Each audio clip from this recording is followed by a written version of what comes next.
Hello friends, good evening. Arpita classes में आपका हार्दिक स्वागत है।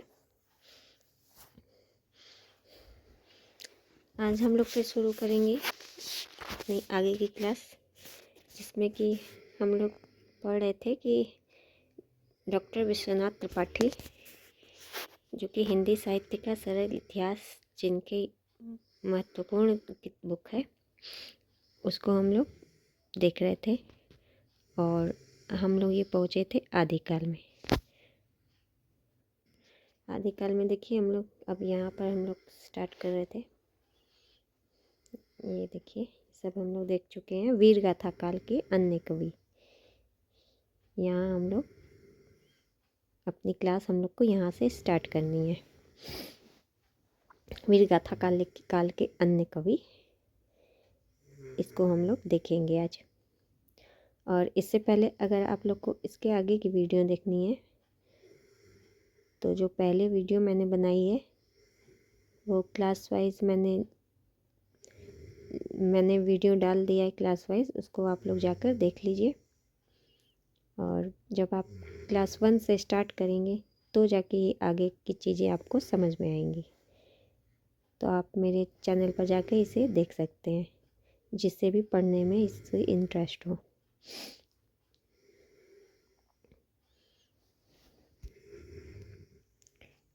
इसके बाद हम लोग वीर गाथा काल के अन्य कवि पढ़ेंगे। फिर यहाँ हम लोग अध्याय 2 पर आ जाएंगे। इन्होंने इसे अध्याय वाइज बांटा है, तो हम लोग को यहाँ से पढ़ना है। वीर गाथा काल के अन्य कवि विद्यापति, जिसमें पहले हैं 14वीं सदी। इनकी 3 रचनाएं प्रसिद्ध हैं: कीर्तिलता, कीर्तिपताका एवं पदावली। तीनों रचनाओं को आप लोग अच्छे से देख लीजिए।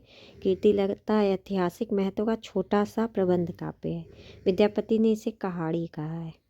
मध्यकाल में ऐतिहासिक व्यक्तियों को आधार बनाकर इन्होंने ऐतिहासिक व्यक्तियों को आधार बनाकर जो काव्य लिखे गए हैं, वे ऐतिहासिकता से रहित होकर कथानक, रूढ़ियों, किंवदंतियों, अनुश्रुतियों आदि के विषय बन गए हैं।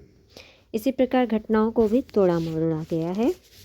और कीर्तिलता की दृष्टि से महत्वपूर्ण अपवाद है। उसकी ऐतिहासिकता बहुत कुछ सुरक्षित है। इसमें विद्यापति ने कीर्ति सिंह द्वारा अपने पिता का बदला लेने का वर्णन बहुत यथार्थपरक ढंग से किया है। कीर्तिलता को कवि ने अवहट्ट भाषा में रचा है। अवहट्ट भाषा है कीर्तिलता की भाषा। क्या है? अवहट्ट भाषा। ये बहुत बार एग्जाम में आया है कि कीर्तिलता की जो भाषा है वो कौन सी भाषा है। तो इसमें आपको 4 ऑप्शन दे दिए गए, तो आप लोग ध्यान से पढ़े होंगे तो उसे ज़रूर लगा देंगे। अवहट्ट देसी भाषा यानी मैथिल युक्त विकसित अपभ्रंश है। इसके गद्य में तत्सम शब्दों का प्रयोग खुलकर हुआ है। पदावली विद्यापति की यश का आधार है। पदावली ऐसी रचना है जो काव्योत्कर्ष और साहित्य का इतिहास दोनों दृष्टियों से अत्यंत महत्वपूर्ण है। इसमें राधा कृष्ण अपनी अलौकिकता छोड़कर लौकिक व्यक्तियों के समान प्रेम भावना से विह्वल होते हैं। लोक में जिस प्रकार किशोरी दुर्निवार, प्रेम मिलन और लोक लाज के कारण तीव्र अंतर्द्वंद झेलती है, उसी प्रकार राधा को चित्रित किया गया है। कवि का मन वह संधि का चित्रण करने में विशेष रूप से रमा है। इसलिए इस बात को लेकर काफ़ी विवाद है कि पदावली भक्ति परक रचना है या श्रृंगार परक। वस्तुतः जयदेव का गीत गोविंद, विद्यापति की पदावली और सूरदास का सूरसागर तीनों महत्वपूर्ण हैं और तीनों एक ही कोटि की रचनाएं हैं, जिसमें भक्ति का आधार श्रृंगार है। पदावली के एक पद देखिए, कुछ पंक्तियां जरूर आप लोग ध्यान से पढ़ लीजिएगा। ये तो बहुत बार आया है एग्जाम में। सरस बसंत समय भल पावले, दक्षिण पवन बह धीरे, सपना हो रूप वचन एक बासी, मुख से दूरी करु चीरे, तोर बदन सम चांद होती नाही कै, यो जतन बिहकेला, कै बेरी काटी बनावल, नौ कै तेलो तुलित नहीं भेला, ननई विद्यापति सुर वर जोइत, ईसम लक्ष्मी समाने, राजा शिव सिंह रूप नारायण, लक्ष्मा देई प्रतिभाने। ये जो पहली लाइन देखिए है, सरस बसंत समय भल पावली, और ये तोहर बदन सम चांद होती नहीं। ये दोनों तो एग्जाम में बहुत बार आए हैं। विद्यापति के बाद हम लोग अमीर खुसरो की भी बात करेंगे। ये भी 14वीं सदी के हैं। अमीर खुसरो। एक सेकेंड। अमीर खुसरो इस युग के अत्यंत महत्वपूर्ण एवं बहुमुखी प्रतिभा के धनी व्यक्ति हैं। उनके काव्योत्कर्ष का प्रमाण उनकी फारसी रचनाएं। अमीर खुसरो जो है फारसी भाषा में रचनाएं करते थे। वे संगीतज्ञ, इतिहासकार भी थे, कोशकार भी थे, बहुभाषाविद, सूफी, औलिया, कवि, बहुत अच्छे, बहुत कुछ थे। इनकी हिंदी रचनाएं अत्यंत लोकप्रिय रही हैं। देखिए, फारसी भाषा में भी रचनाएं करते थे और इनकी जो हिंदी रचनाएं वो भी अत्यंत लोकप्रिय रही हैं।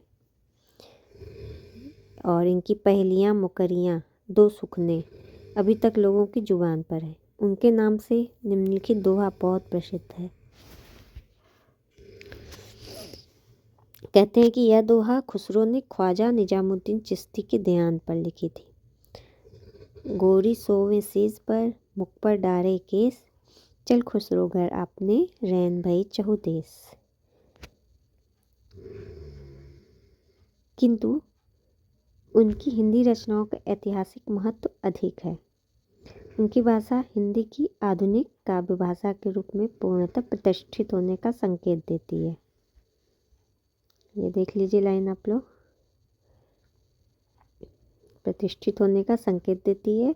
उनका व्यक्तित्व और उनकी हिंदी इस बात को प्रमाणित करती है कि हिंदी काव्य प्रारंभ से ही मध्य देश की मिलीजुली संस्कृति का चित्र रहा है। उन्होंने ऐसी पंक्तियाँ रची जिसमें फारसी और हिंदी को एक ही ध्वनि प्रवाह में गुम्फित कर दिया गया है। यह कला संस्कृति साधक को सिद्ध कर सकती है।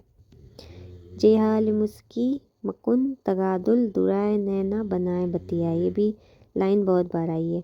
कि ताबे हिजरा नदारम एजा न लेहू काए लगाए, सबाने हिजा दरा चुल जुल्फ रोजे वसलत उम्र कोता, सखी पिया को जो मैं न देखूं तो कैसे काटूं अंधेरी रतियाँ। ये है आपकी कौन इसको आप लोग लिख लीजिए कहीं, जिससे कि बार बार इसे खोजने की ज़रूरत ना पड़े। तो एक नोट्स बना के उसमें आप लोग लिख लीजिए इसे। आदिकाल की सामान्य विशेषताएं, ये तो इतिहास का प्रत्येक युग परस्पर विरोधी एवं प्रधान अप्रधान प्रवृत्तियों का युग होता है। किंतु आदिकाल के विषय में यह बात विशेष रूप से रेखांकित करने योग्य है। यह राजनीतिक दृष्टि से छोटे छोटे सामंतों में विभक्त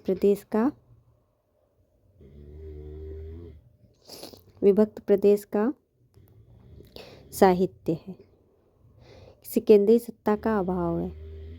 उसके पूर्व में पाल, पश्चिम में प्रतिहार और दक्षिण में राष्ट्रकूट प्रबल हैं। केवल गाहड़वाड़ वंशी गोविंद चंद्रदेव इस काल में मध्य देश के प्रतापी नरेश हुए, किंतु उनके पूर्वज और वंशजों का जैसा प्रताप नहीं था। धार्मिक दृष्टि से यह पूर्व प्रभाव नहीं रह गया है। बौद्ध धर्म से विकसित महायान, वज्रयान, सिद्धयानों की साधना सामान्य जनता में स्वीकृत हो गई है। यह संभव नहीं था। जैन मत का प्रभाव मध्य देश की अपेक्षा पश्चिम में भी था।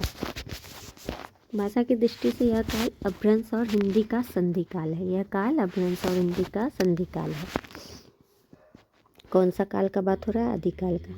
10वीं सदी के आसपास में अपभ्रंश का प्रभाव क्रमशः क्षीण होता जा रहा था और हिंदी भाषा की प्रवृत्तियाँ उनका स्थान लेती जा रही थी। हिंदी साहित्य के आदिकाल में जो साहित्य मिलता है वह अधिकांशतः अपभ्रंश हिंदी का साहित्य, शुद्ध अपभ्रंश या शुद्ध हिंदी का नहीं। आदिकाल समाप्त होते होते दिल्ली के सिंहासन पर अलाउद्दीन खिलजी जैसे शासक दिखाई दिए, जो मध्य देश के नहीं लगभग समूचे देश में अपना शासन स्थापित करता है। विद्यापति खुसरो की रचनाओं एवं उक्ति, व्यक्ति प्रकरण जैसी कृतियों में आधुनिक भारतीय आर्य भाषाओं का रूप स्थापित दिखलाई पड़ता है। उधर धार्मिक क्षेत्र में महान भक्ति आंदोलन छोटी छोटी साधनाओं का सार ग्रहण करके। इसके बाद देखिए अध्याय 2 आएगा। तो अध्याय 2 वास्तविक हिंदी साहित्य का प्रारंभ। और वास्तविक हिंदी साहित्य का प्रारंभ कहाँ से डॉक्टर विश्वनाथ मानते हैं? तो वो भक्ति काल से, और इन्होंने भक्ति काल का समय 1400 से 1700 रखा है। तो इस चैप्टर को हम लोग नेक्स्ट वीडियो में करेंगे। तब तक आप लोग पिछली वीडियो में देखते चलिए, फिर जितनी जल्दी आप लोग देखेंगे अध्याय 2 हम स्टार्ट करेंगे कल। इसमें आप भक्ति काल देखेंगे कि भक्ति काल का उदय त्रिपाठी जी के अनुसार किस तरह से और किस सन में हुआ है। वीडियो को यहीं समाप्त करते हैं। वीडियो को लाइक और सब्सक्राइब ज़रूर कर दीजिएगा, जिससे कि आगे की अपडेट आप लोग को मिलती रहे। धन्यवाद।